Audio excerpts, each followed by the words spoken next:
on top of, in addition to the weekly to every 10-day shipments in cash of $40 to $80 million. Afghanistan is ruled by folks named Sarajuddin Haqqani. The Haqqani network mean anything to anybody in the room? How about Abdullah bin Laden? Who gets some of that money? Does that name ring a bell to anybody in the room? Because your money, $697 million annually, plus the shipments of cash funds madrasas, ISIS, Al-Qaeda, Boko Haram, ISIS Khorasan, terrorist training camps. That's what it's funding. If you think that the program under Operation Enduring Sentinel, entitled Women's Scholarship Endowment, which receives $60 million annually, or the Young Women Lead, which gets about $5 million annually, is going to women who, by the way, if you read the Inspector General's report, is telling you that the Taliban does not allow women to speak in public. Yet somehow you're believing, and American people are supposed to believe, that this money is going for the betterment of the women in Afghanistan. It is not. You are funding terrorism, and it's coming through USAID. And it's not just Afghanistan. On the BHT, on the ideologies,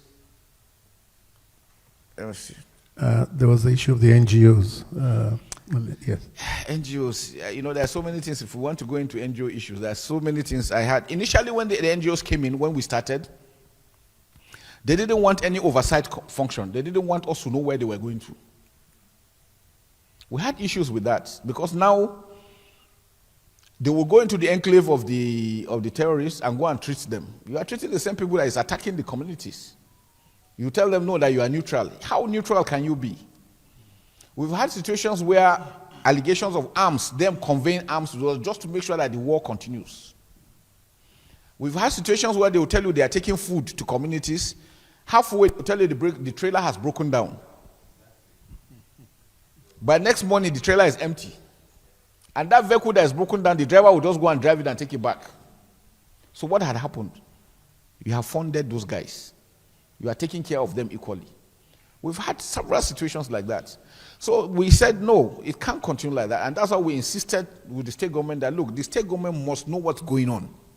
So if any NGO comes, it must be registered. We must monitor what's going on. We've had situations where NGOs will come in with unidentified individuals entering communities. You don't even know what they're doing. They don't have NGO ID cards. They are not part of the government. Who is taking them to? What are they going there for? And so by the time we start monitoring what they were doing, we noticed things started getting better. So which means something is going on somewhere. Because they come from all over the world and you don't know who is who. So that's why for every country, please regulate what the NGOs are doing, monitor what they're doing. Most times you hear them telling you that they spent $10 million, and then you wonder where. Most times the money is spent on themselves, on their luxuries, the hotels they stay, the vehicles they are using, and all those things. The locals don't benefit much from them. And yet this thing keeps on. I've told you, somebody will come and pay for a house for 10 years ahead. So what is he trying to tell you? This thing will never end until after 10 years, or maybe he will renew it. And again, I always remember that if there is peace and the threat level is low, one, they are going to retrench them. Two, their hazard allowance will reduce. How many of them will want that? We're not saying all of them are bad. No, some are really doing very well. Some are extremely doing very well. But again, please don't just assume they're just monitor what's going on, monitor what's being spent. I think it's important. I think we've dealt with the issue. There's the last one of extermination of the... when is it going to end? Maybe I should ask you, when is criminality going to end? It's something that we have to live. No, the truth about it is just something that's the new world order. And it's everywhere. In America, how many killings are going on? It's all acts of terrorism. It's going to be in every country. It is your ability to mitigate, to deal with it in such a way that it does not affect the normal lives of the people. But acts of criminality will continue. That is for sure. Countries that have not had it, please don't allow it to start. Whatever it takes, once they start, please nib it immediately in the bud. It's very important. And what does it take? Monitoring. Monitoring is good. Law enforcement. legal system. These are areas that we are having a lot of challenges. Most times you even arrest these people, there's no legal law to deal with them. You are left with the people to deal with. It's a big issue. And because they know that, they too leverage on those aspects. So I think that's why it's important, like we said, is a whole of society approach to addressing asymmetric warfare. Thank you. Thank you. They don't speak your language. You brought them across from international borders. You give them refuge. They stayed with you. They had a sharing formula for them to be with you. And then suddenly you stop giving them what they wanted. The tendency is next, they want to start asking by force. That was exactly what happened with the Lakrawas. They are from Niger. They don't even speak Nigerian language. They are not Nigerians at all. But the locals felt comfortable with them, thinking that they are one of the same. Maybe my religion, come here and help me. In case I'm going to be attacked, you can protect me. Then I'll be giving you this amount of money or giving you this support and all these things. And in fact, some of them, if you talk to them, the communities now, they tell you, no, they are very friendly. Because what they do is that they try to show you they're better opponents to the government. They bring out money, pay you money, give you food, give you this. Say, no, I'm with you, I'm here to protect you. Better than your government. But you know, it doesn't last. The romance doesn't last. After a while, they will show their true colors, and that's exactly what they did. Initially, again, when they came, they said they didn't have anything to do with Nigeria, that their problem was with Niger. So they were comfortable. And since their problem was with Niger, the locals felt comfortable with them. And when you come to ask them and say, no, there's nobody, we're all friends, they're all, because we share a very common border, like I said, with Niger, about 1,600 kilometers. Some houses, you see the sitting room is in Nigeria, the bedroom is in Niger. That is how close. We share common culture, tradition, religion together. So it makes it difficult even separating them. So even when you come as a visitor and you want to find out, they tell you, no, we're together, there's no problem. Until they started taxing them and they started killing them. That's when they now cried out. So efforts are being made now. Operations are ongoing to clear them up completely from the sovereign. And we're working together with Niger.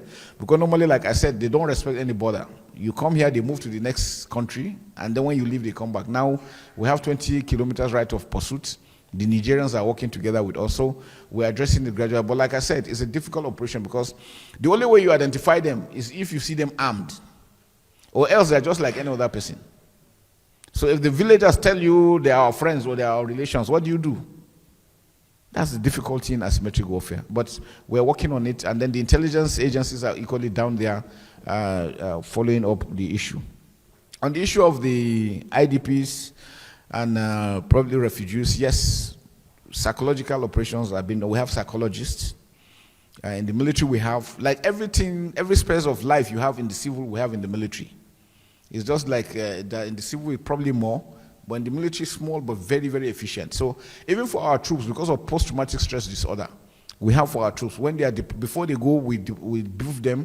When they are leaving the theater, we also take them back and give them some psychological, because we don't want them to go back with that mindset back to the community. Sometimes they go back with a lot of rage because of what they've seen, what they've gone through.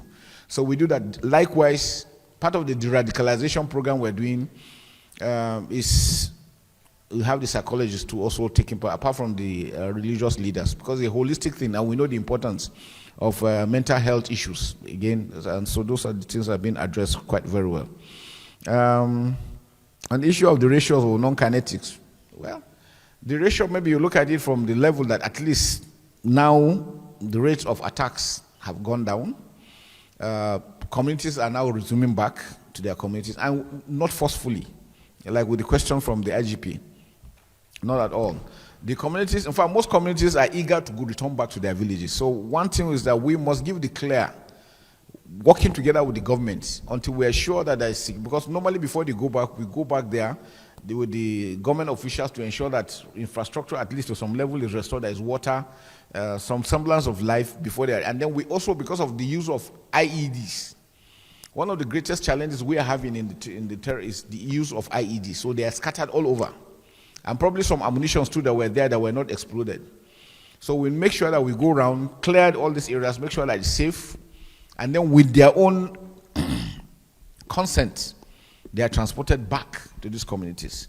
There is no community in the world that is 100% free So if we say we're looking for an ideal situation where it is no community is 100% free, but we make sure that at least to that extent that they are able to go back, and we've returned. Baga is fully back, Gudumbali is back, Kukawa is back. So we are taking them in gradually, steps by step, and we feel that's the best thing to do, because again, leaving them in IDP camps, you are creating another problem. Now you're having a lot of rape cases, a lot of stealing, a lot of killings, all within the camps because they're so crowded. So easing them out gradually and taking them back to their communities has made it a lot easier. But again, with their consent, nobody's been forced into doing it. And then for the refugees, we're also working with, we have some of them in Niger, some in Cameroon, some in Chad. We're also working with them to bring them back gradually. And so I think the work is going on, and we will continue to do that. We believe the non-kinetic has a major role in what we're doing. The military, like I said, can only do so much. The government must be there to be held to account. Have to answer. You see, since they have the idea of this firepower, bandits use AK-47. Well, the law of the land did not allow somebody that is not trained as a military or as a police officer to hold AK-47. And this is a community-driven crisis that can be addressed substantially by the members of the communities. In as much as the communities are trained and they know the enclaves of the bandit, and they don't have the power because they can only use pump action that ranges only 100 meters. Well, bandits are having AK-47 that has a range of about 400 meters. They will continue to deal with people even if people want to fight and protect their communities. What government is doing to address that problem, considering the fact that in the Boko Haram, hunters were given AK-47, and that's what honestly helped in addressing the problem of Boko Haram. So what is government doing now to make people to have access to that more advanced and more sophisticated weaponry so that we will come to we will completely dislodge this bandit? Because in as much as we leave them, they will continue to expand, and that is a serious issue. Thank you very much. Thank you.